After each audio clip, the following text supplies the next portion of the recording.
Today I'm going to be talking about the Saucony Endorphin Speed 2.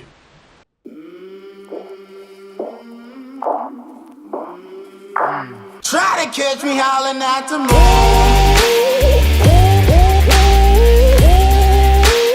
Try to catch me howling at the moon. Try to catch me howling at the moon. Try to catch me howling at the moon.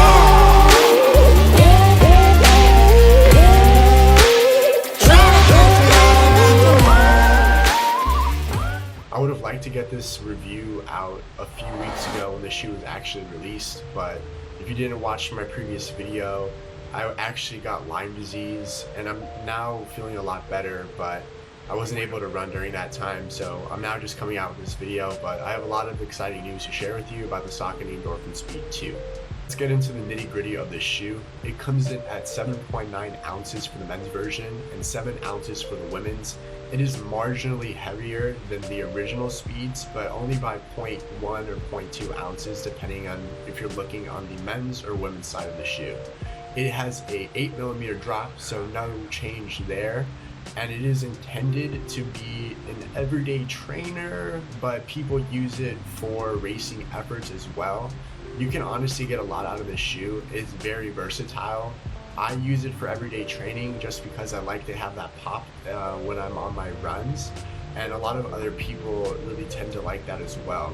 Now, when Saucony dropped the Endorphin Speed line, a lot of people were thinking that the darling of the bunch would be the Endorphin Pros, and I haven't tested that, so I can't speak on it, but I have tested the Speeds, the original Speeds, and I can say that the Speed got a lot of rave online, and through my own personal experience, it was a very great shoe. So there was a lot of anticipation coming into the debut of the Speed 2s, and Saucony did a really great job not changing a whole lot with shoes. I think companies really force trying to make a lot of these big changes to shoes, but I think Saucony did a really good job staying true to what made the Speed so special to begin with, and made minor adjustments along the way to make it that much more special. Getting into the actual shoe itself, I'm going to start off with the upper of the shoe. The upper is largely the same. There wasn't too much of a difference. One thing that Saucony really talked about when they released the shoe is it being more breathable. Now, that wasn't something I was really sold on, and that's not to say that the Saucony Endorphin ones weren't breathable. It's just I didn't really notice a whole lot with that. I will say that it is a very breathable shoe. I just wasn't sold on the whole idea that it's more breathable. It's very marginal at best, so that's for up to you to decide. I didn't really notice it too much. Now, going into the tongue of the shoe, that is something that I really want to emphasize going into it. The Endorphin Speed 2 has a minor adjustment, which is the anti-slip lacing. And when I was reviewing the shoe, I made sure to run with both the Endorphin Speed 2s and 1s every other run, just so I was more informed, just so I had a more informed opinion on what the shoe felt like when I was testing it. And I can say that the anti-slip lacing is true to what Saucony is hyping it up to be. I definitely felt it to be more locked in, and it definitely felt like the tongue of the shoe wasn't really moving around at all, and I just really felt like I was really secure when I was running, and I think Saucony did a really good job with that. There is some suede detailing throughout the shoe, namely in the tongue section and in the back of the heel. There is some minor suede detailing in the original Speeds, but it's at the very top of the tongue. And in the Speed 2s, it goes along the tongue and in the heel section, like I mentioned. It's more of an aesthetic pleaser.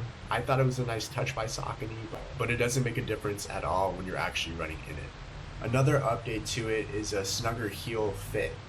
Now, it's something that I noticed when I tried on both the Speed 2s and the Speeds in my runs over the past week, and I definitely noticed a big difference in the way that it felt in the heel area. There wasn't any major heel slippage in the Speeds or any sort of discomfort by any means, but it definitely felt more locked in when I was running the Speed 2s as compared to the originals. So that is something to know when you are taking the shoe out for a spin. Moving on to the midsole, it is the same midsole as in the original Speeds, and I'm really glad they didn't touch the midsole at all. I felt like the midsole was one of the things that made this shoe really special. It is a Power Run PB midsole. It is PEBA or PEBA, I'm not sure how you pronounce that, but PEBA based material.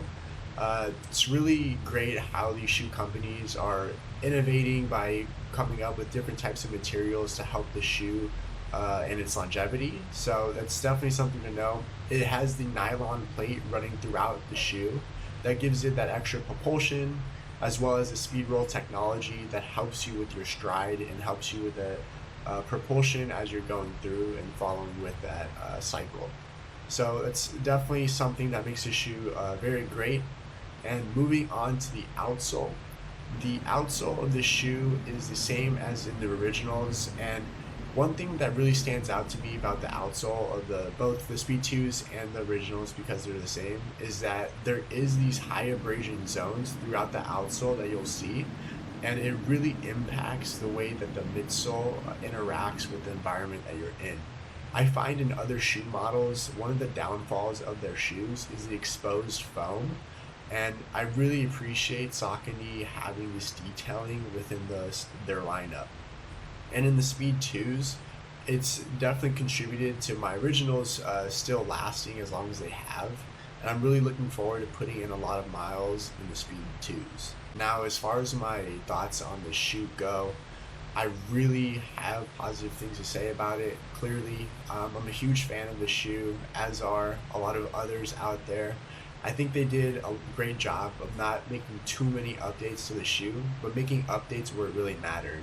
The thing about the Saucony Endorphin Speeds were that it's lightweight, you have a lot of versatility in it, so you can take this out for a race or for everyday training or just harder workout efforts, and that's something that I really appreciate about this shoe, and that's what makes it so special. One last thing I'll leave you with is that I often get questions about whether or not it's worth purchasing the brand new shoe or just going with the older version.